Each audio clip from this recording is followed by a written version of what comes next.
What's up, guys? Welcome back. Today we're going to be talking about the dating epidemic and how that's kind of redefined new normal for us. This last week I stumbled across a TikTok pickup artist, a PUA, and these guys are everywhere now. Having perpetuated the male market, they are making an appeal to the single male that if they're not getting laid 12 times a week, that there's something wrong with them. The motivation is profit, of course. A lot of these people like to use like certain visuals, so they'll kind of like compare and contrast some like obese, out of shape, lazy guy, and they'll compare that with this like sort of alpha male, very masculine edged sort of character. And what they're doing is they are trying to get you to basically buy into their program, their agenda. So the problem therein lies that you have men that are tying their worth to their ability to pull women. But I think a major fallacy that's overlooked is the value system, the metric in which that pickup artist kind of bases what it is to be actually successful within a relationship. Like, in other words, these tactics are helpful in maybe like getting a girl's phone number or that like initial approach to strike a conversation with someone, but there's no actual tangible improvement to that man's lifestyle. It's the equivalent of signing up to take voice lessons, but then you realize that the dude is just teaching you how to use auto-tune. And one of the main elements to these messages are demonstrating what your entitlement is as a man, which is chauvinistic in nature. Just because you've reached a certain level of maybe financial prosperity, social class, physique, is not a rite of passage to basically like just be an asshole.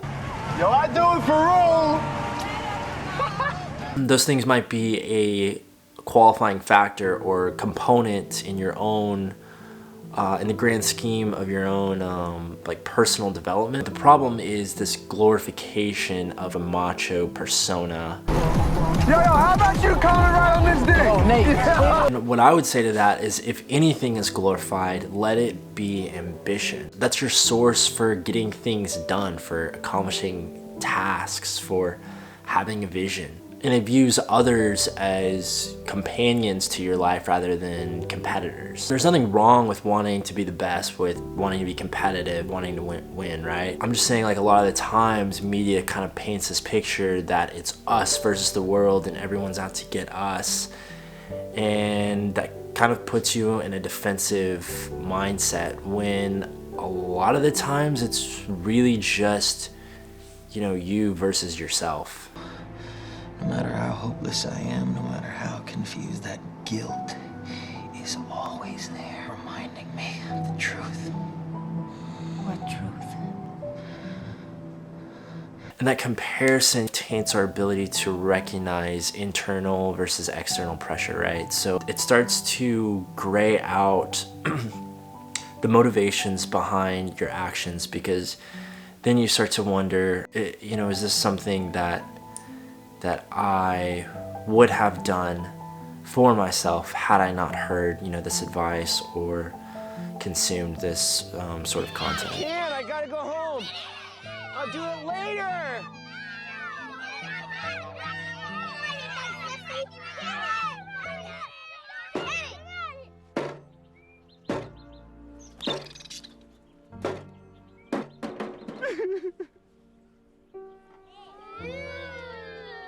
And just to play devil's advocate here, a lot of this advice is really going to be dependent on what you're looking for.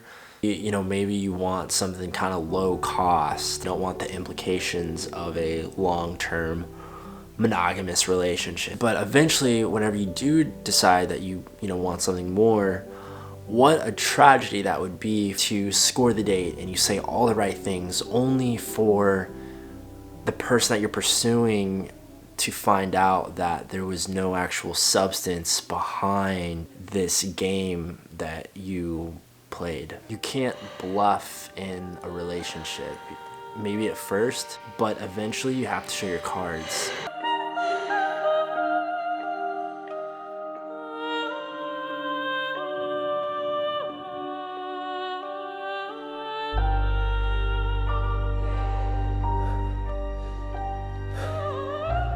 What are you doing? Reading and prepping for the trial. On the flip side, the advice that's geared towards females is not really much better at all. You actually have female influencers that are, in a way, validating this emotionally unavailable, traumatized man. So you have society that is pedestalizing a man that doesn't know how to express his emotions. You've been drinking. You gotta stop. You gotta be strong. So you have full-grown men that feel, you know, accepted and almost encouraged to remain in these emotional states of infancy. Because they'll take you away from me. I measured love by the extent of my jealousy. And as my jealousy was infinite, anyone who loves is jealous. My love should have been infinite too. I hate you being unhappy. I don't mind anything you do that makes you happy. There's a quote by I'm gonna butcher this name, Chimamanda Adichie. This is from, she wrote a book called Notes on Grief. This is just a quote, and she says, "But by far the worst thing we do to males, by making them feel they have to be hard, is that we leave them with very fragile egos.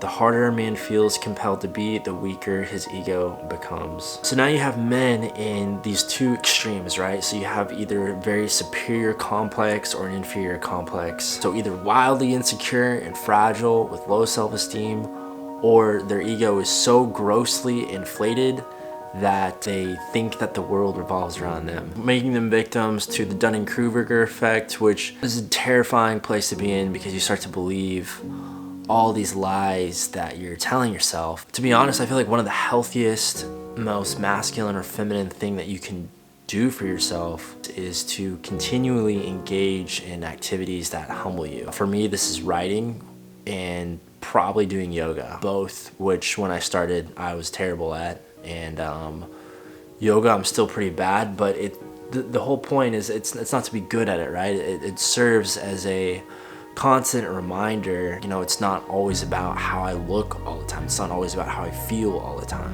What matters is that I show up to class, I put in the reps, and I can walk away from that feeling at peace with myself, and that is what's going to exude kind of a natural confidence. The point is to put yourself in activities that challenge you, because in those challenges and in those places of suffering, that's what's actually going to mold you. Once you've established yourself within those places of suffering, you've made peace with failure, you're naturally just going to become a more desirable person. One of my favorite Netflix series was Peaky Blinders, and Tommy Shelby, he's the main protagonist. He's constantly going to war with himself, and there's a point in one of the episodes where he says to himself, he says, "It's just myself talking to myself about myself." What's beautiful about this whole show is that it captures the raw, inward struggle of the human experience.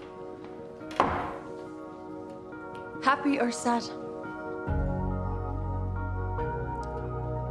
Sad. Okay. But I warn you, it'll break your heart. Already broke. To wrap things up, I think one of the best things that you can do for yourself is to make peace with your past, be in the present moment, realize you don't need all of this outside noise and this advice, and not let your pride sabotage you from your life.